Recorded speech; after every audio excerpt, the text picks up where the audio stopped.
saat ini kami tengah berada di Lembaga Pemasyarakatan kelas 2A Kota Padang dan kami akan segera meliput kegiatan supervisi dan monitoring yang dilakukan oleh anggota Komisi Pemilihan Umum Republik Indonesia, Ibu Betty Epsilon Idrus.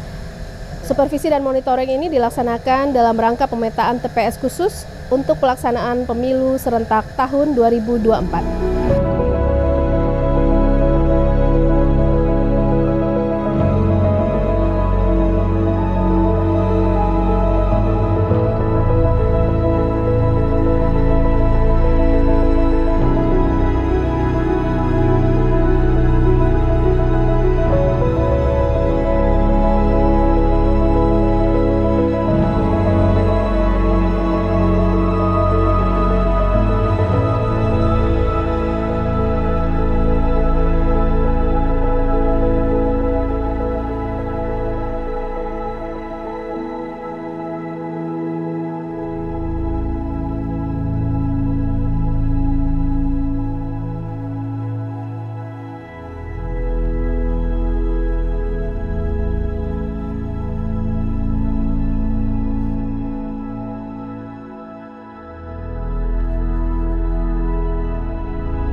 Sampai 100 orang, tiap minggu kami pindah-pindahkan orang.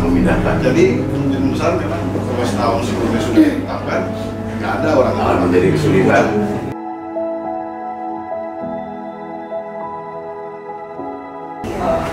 Jadi kami nanti ke Dukcapil yang lebih aktif ya. Iya. Untuk kan ada MOU. Kalau menurut Pak Renhat ada MOU antara Bapak sama Pak Dukcapil, Pak Dirjen sama Dirjen PKS. Dan keluarga kita haknya tolong jangan dihilangkan. Makanya kami mau ke Dukcapil. Apabila kan mereka itu kan kadang-kadang KTP itu sudah hilang di proses di awal. Tapi kalau ditanya KTP di sini banyak yang nggak punya. Nah, kami mohon ke Dukcapil untuk mempermudah itu supaya yang bersangkutan kembali memiliki. Jelas, kita mendata warga binaan itu di ujung Pak. Ketika DPT sudah tetapkan, baru kan ngurus A5-nya, kita yang masukkan. Kan nggak mungkin kalau warga binaan itu punya keluarga yang mau ngurusin, atau mereka yang ngurus keluar kan nggak mungkin. Nah, oleh karenanya kita yang ngurus sejak awal. Cara ngurusnya adalah dimuktahirkan ketika coklit turun. Jadi nanti tanggung jawab untuk lokasi khusus ada di Kabupaten Kota, bukan Pantari. Sehingga terorganisir, organisir oleh teman-teman, nanti koordinasi sama Bapak, makanya kami implement berita acara. Amin. Jadi kalau datanya ada, datanya lengkap, pasti kami layani untuk lapas rutan. Jadi tadi saya udah ngomong juga sama yang di Karutan, sebisa mungkin, karena yang sekarang adalah memastikan mereka 14 Februari ada di sini dulu. Nanti kalau sudah ada, kita akan uruskan A5-nya. Jadi tidak mereka yang uruskan A5. Jadi A5 one by one kita uruskan.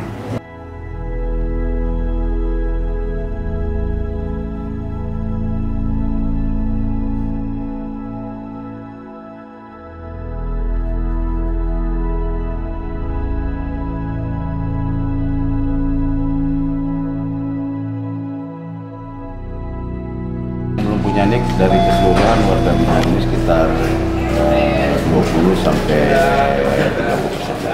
Sementara yang lain sudah punya. Kalau yang muda Pak yang akan memiliki KTP dan untuk di tempat kita nggak ada, karena itu tempatnya ada di lembaga pendidikan anak di Tanjung. Itu laki-laki dan perempuan sekarang laki-lakinya berapa?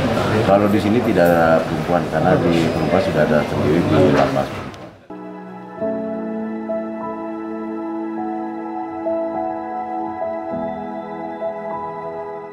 Baik teman pemilih, dalam kesempatan ini selain melakukan supervisi dan monitoring, Ibu Betty Epsilon Idrus juga akan menyaksikan penandatanganan surat pernyataan dari pihak lapas untuk kesediaan lapas mendirikan TPS khusus di lokasi ini dan juga untuk memfasilitasi pelaksanaan pemutahiran data pemilih.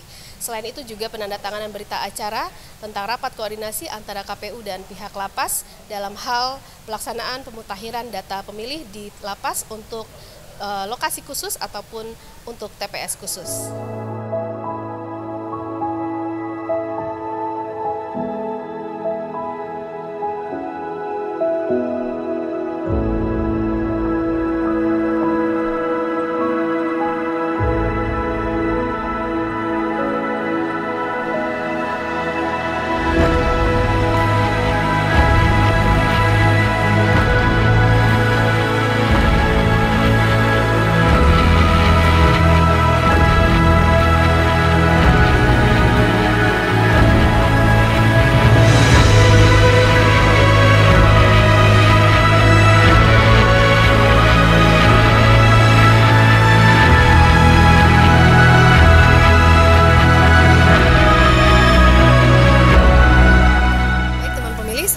sudah bersama Ibu Betty Epsilon Idrus, anggota KPU Republik Indonesia, dan kita akan berbincang sedikit dengan beliau tentang kegiatan beliau selama di Kota Padang.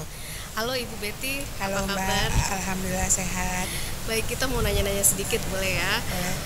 Mungkin Ibu Betty bisa cerita kepada teman pemilih tentang kegiatan Ibu Betty selama di Padang kali ini. Ya, halo sanak saudara di Sumatera Barat, para pemilih di Sumatera Barat dalam podcastnya KPU Sumatera Barat.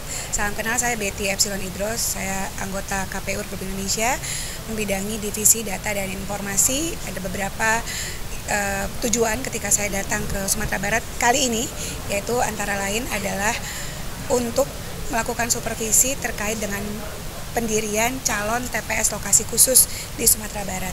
Jadi ada beberapa prasyarat yang harus dipenuhi, termasuk untuk kondisi lapas dan rutan ketika ingin kita konversi warga binaannya sepanjang memenuhi persyaratan menjadi pemilih kita nanti untuk pemilu tahun 2024. Jadi supervisi kita lakukan untuk berkoordinasi dengan pejabat terkait yang ada di lapas rutan, terutama Kalapas dan Karutannya.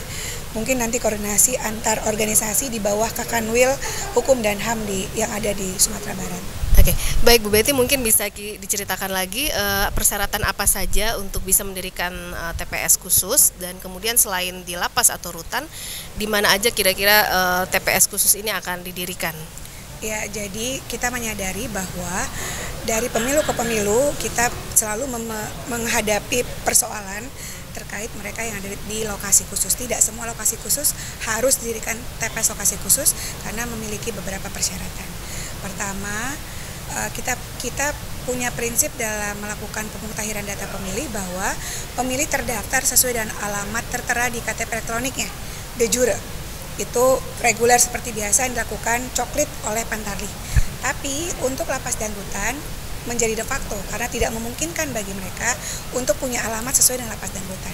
Mereka punya alamat sesuai dengan rumah tinggalnya masing-masing tertera di KTP elektroniknya. Artinya prasyarat pertama adalah banyak pemilih yang tak tinggal sesuai dengan alamat tertera di KTP elektroniknya, jumlahnya mendekati 1 TPS, dan kemudian mereka harus memiliki penanggung jawab untuk mengkonsolidasi datanya dan kemudian memfasilitasi tanda kutip menyiapkan lokasinya akan taruh TPS mana, pendirian TPS di dalam. Lapas rutan dipastikan akan merupakan bagian dari TPS lokasi khusus nanti untuk pemilu tahun 2024 karena kita sadari mereka nggak akan bisa, mereka tak tinggal sesuai dengan alamat tertera, terkonsentrasi di sini dan punya penanggung jawabnya. Sepanjang mereka punya keinginan untuk mendirikan TPS lokasi khusus di sini. Baik, berarti nanti untuk penyelenggaraan di TPS-nya juga, maksudnya KPPS-nya itu juga dari petugas dari lapas rutannya juga? Kita tergantung pada Kalapas dan Karutan. Yang pasti untuk sebisa mungkin adalah mereka yang petugas itu kan akan menjadi petugas KPPS. Terus KPPS akan bergerak dari pukul 6 masuk semua logistik, pukul 7 sudah mulai melakukan pelayanan terhadap pemilih. Dan sampai dengan penghitungan suara TPS selesai digunakan. Kalau petugas sipirnya akan ada di lokasi pada tanggal 14 Februari dan mereka akan menggunakan hak pilih di sini, maka mereka akan menjadi bagian daftar pemilih yang akan kita mutakhirkan menjadi DPT TPS lokasi khusus. Baik, oke Bu Betty, mungkin satu pertanyaan terakhir nih, mungkin teman pemilih juga perlu tahu kapan proses pemutakhiran data pemilih akan dimulai, jadi biar teman pemilih juga siap-siap nih, biar mereka pasti terdaftar di DPT ya kan? Tanggal 6 kita akan melakukan penetapan terhadap Pantarlih yang sudah terpilih di bawah koordinasi PPS dan koordinasi tentu supervisinya oleh KPU Kabupaten Kota. Semuanya akan termaktub dalam siakba kita. Jadi ketika Bapak Ibu rekrutmen Pantarlih, Bapak Ibu input dalam siakba. Lalu kemudian mereka yang akan kita latih terlebih dahulu sampai dengan nanti mereka akan turun ke lapangan tanggal 12 Februari 2022. Jadi Bapak Ibu sekalian, sanak saudara semuanya, petugas kami akan mulai coklit datang dari rumah ke rumah, pintu ke pintu untuk melakukan